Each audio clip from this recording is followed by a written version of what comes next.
Assalamualaikum dan salam Sarawak Maju Makmur. Anda bersama saya, Lia Amira Anorigos. Berita utama, Rumah Sri Aman yang pernah menjadi saksi kepada Perjanjian Damai 1973 atau Deklarasi Sri Aman di antara Kerajaan Sarawak dan Parti Rakyat Kalimantan Utara, PARAKU, akan terus dipelihara untuk tetapan generasi akan datang. Menurut Premier Sarawak, Datuk Petinggi Tan Sri Dr. Abang Abdul Rahman Zohari Tun Datuk Abang Openg, rumah yang menyimpan pelbagai detik bersejarah Sarawak itu telah diwartakan di bawah Ordinan Warisan Sarawak 2019 pada 21 Mac 2021 sebagai rumah bersejarah untuk dijadikan produk pelancongan di Sri Aman. Menurut beliau, rumah dibina pada tahun 1927 di bawah pemerintahan Charles Vyner Brooke itu merupakan simbol perpaduan antara masyarakat Sarawak yang berbilang kaum, agama dan politik.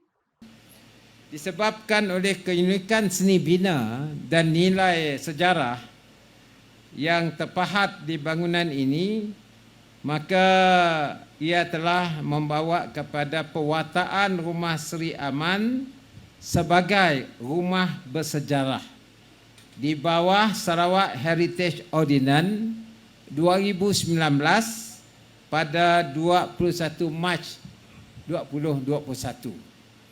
Rumah tu boleh disentuh di bawah Heritage Ordinance. Maknanya boleh diubah, yang mesti original dan yang tetap ada boleh dirubuh di bawah undang-undang kita iaitu Sarawak Heritage Ordinance. Beliau berkata demikian ketika berucap di majlis perasmian Galeri Rumah Sri Aman pada Ahad. Premier Sarawak menambah, bagi mengangkatkan lagi nilai rumah bersejarah tersebut, Kerajaan Sarawak telah membina Taman Aman atau Peace Park di belakang rumah tersebut yang merupakan kawasan hijau dijadikan sebagai pusat riadah dan lawatan. Selain itu, katanya, jalan dari rumah tersebut menuju ke tebingan Sungai Sri Aman dan Sri Aman Town Square juga dinaik taraf menjadi dua hala bagi memberi keselesaan warga tempatan dan orang luar yang datang berkunjung. Majlis Perasmian Galeri Sri Aman amat signifikan kerana ia sempena dengan 50 tahun Perjanjian Damai 1973 yang mana rumah tersebut dijadikan tempat menandatangani Perjanjian Damai tersebut. Pameran di Galeri Rumah Sri Aman terdiri daripada 4 tema iaitu Rumah Atas Bukit, Era Rajah Putih, Pertempuran dan Perdamaian serta Air Pasang di mana ia akan dibuka kepada orang ramai bermula 2 Oktober 2023.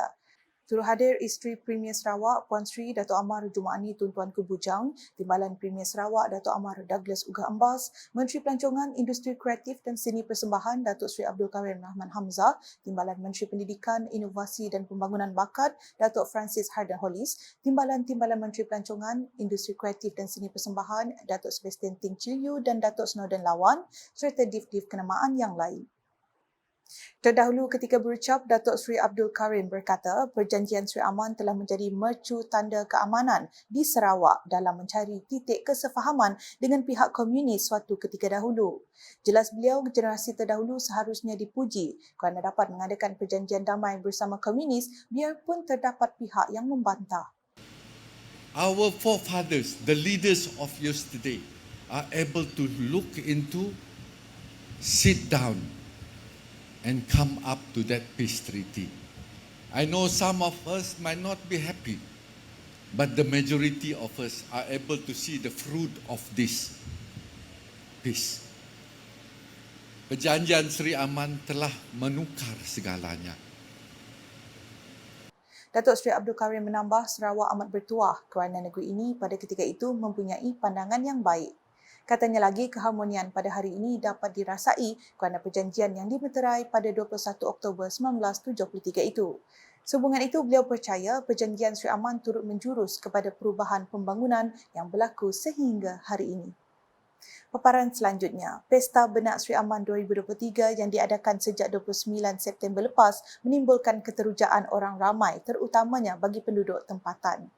Kehadiran penduduk membanjiri Bandar Sri Aman terutamanya dengan kehadiran Premier Sarawak, Datuk Petinggi Tan Sri Dr. Abang Abdul Rahman Zohari Tun Datuk Abang Openg bersama isteri beliau memeriahkan lagi pesta tersebut. Tinjauan wartawan UKAS di sekitar tapak pesta mendapati rata-rata orang awam amat gembira dan teruja atas penganjuran program sedemikian. Penduduk tempatan Marjorie Augustine memberitahu suasana meriah ini dapat dirasai kerana kepelbagaian aktiviti berbanding tahun sebelumnya di samping keadaan cuaca yang mengizinkan. Ramai pengunjung ke situ. Kenapa? Sebab banyak acara dari tahun-tahun lepas. Kami Langgar situ pun ramai orang datang dari macam-macam kawasan. So sana juga redup, senang orang berjalan lah. Si cuaca agak lembab, si panas gila cuaca. Yalah, sukalah sebagai penduduk tempatan Langgar orang ramai Langgar Pesta Benak. Peniaga baju tradisional bawa jam pula menjadikan Pesta Benak Sri Aman sebagai salah satu punca pendapatan buat dirinya. Saya belum pesta tu kurang sikit lah. Ada 200-300 sampai 500-an. Jadi sekarang kurang sudah banyak lagi lah dia. Ada 2.000-3.000 kan. Macam tu lah 2 hari tu. Tapi hari dulu tu tak dapat banyak. Sekarang saja lah ya, dia banyak. Orang banyak lah. Ikut orang lah. Manakala seorang pelajar dari Kedah, Afif Fikri, merasai keterujaan hasil penganjuran pesta kali ini. Bukan daripada Sri Aman saja, so turun daripada satu Sarawak, ada yang daripada Semenanjung dan ada juga daripada luar negara lah. So memang mudah, memang sangat seronok datang sini. So kalau ada siapa yang nak datang sini boleh datang, kita open, ramai daripada sini datang. Perkembangan seterusnya, Kerajaan Sarawak terus berusaha meningkatkan kemajuan golongan perusahaan mikro, kecil dan sederhana PMKS. Timbalan Premier Sarawak, Datuk Amar Awang Tengah Ali Hassan memberitahu Kerajaan Sarawak meneruskan usaha membantu golongan PMKS melalui pelbagai skim dengan hampir 50 juta ringgit disalurkan kepada 150 usahawan sejak tahun 2021. Melalui kementerian saya, kita ada wujudkan skim kredit makro dan setakat ini sehingga suku ketiga 2023 sejak tahun 2021 kita telah pun mengeluarkan sejumlah hampir 50 juta kepada 1.502 usahawan. Melalui skim pinjaman industri kecil dan sederhana setakat 2021 hingga suku ketiga 2023 sebanyak hampir 10 juta telah diluluskan kepada 82 PKS. Beliau berkata demikian semasa berucap di majlis penutupan showcase Satu Daerah Satu Industri SDSI wilayah Sarawak di Kuching pada Ahad. Datuk Amar Awang Tengah menambah kementerian beliau terus memperjuangkan usaha meningkatkan keupayaan golongan PMKS agar dapat kekal berdaya saing dengan pihak yang lain. Showcase SDSI yang berlangsung selama 3 hari bermula 29 September hingga 1 Oktober lepas berjaya menarik seramai 13,000 pengunjung. Beralih ke laporan berikutnya. Sarawak mengharapkan agar Kerajaan Persekutuan menyalurkan dana bagi menyamaratakan kualiti fasiliti negeri ini dengan semenanjung Malaysia. Timbalan Premier Sarawak Datuk Seri Profesor Dr. Sim Kui Hian berkata, keadaan fasiliti di Sarawak masih kurang terutamanya dari segi kesihatan dan sekolah-sekolah di kawasan luar bandar. And after 60 years in Malaysia, we should, entitled to be having the same facilities, school, be it hospital, be it public health, having the same facilities because Sarawakian are as much Malaysian as any West Malaysian, as much as a Malaysian. Beliau berkata demikian semasa ditemui media selepas merasmikan Majlis Penangguhan Pertandingan Futsal Remaja SAKOP di Batu Kawah, Kuching pada Ahad. Menteri Kesihatan Awam, Perumahan dan Kerajaan Tempatan Sarawak itu menambah ekoran kos kesihatan awam yang semakin meningkat, Kerajaan Persekutuan harus pertimbangkan untuk mempertingkatkan pemberian bajet tahunan kepada Sarawak. Jelasnya ia seiring dengan matlamat meningkatkan keluaran dalam negara kasar KDNK negeri ini dari 2.9% ke 5%. Dalam majlis penangguhan kejohanan tersebut, Datuk Seri Dr. Sim selaku Ahli Dewan Undangan Negeri Adun Batu Kawah berkesempatan menyampaikan hadiah kepada para pemenang. Masih lagi dengan perkembangan di Kuching dengan Sarawak Agrofest 2023 berjaya mengutip hasil jualan langsung sebanyak RM2 juta dalam masa 10 hari Festival Agrotani itu. Menteri Industri Makanan, Komoditi dan Pembangunan Wilayah Sarawak, Datuk Seri Dr. Stephen Rundi Utom berkata, jangkaan pengunjung yang hadir ke Sarawak Agrofest 2023 telah melebihi sasaran awal iaitu seramai 300,000 pengunjung daripada 100,000 sasaran.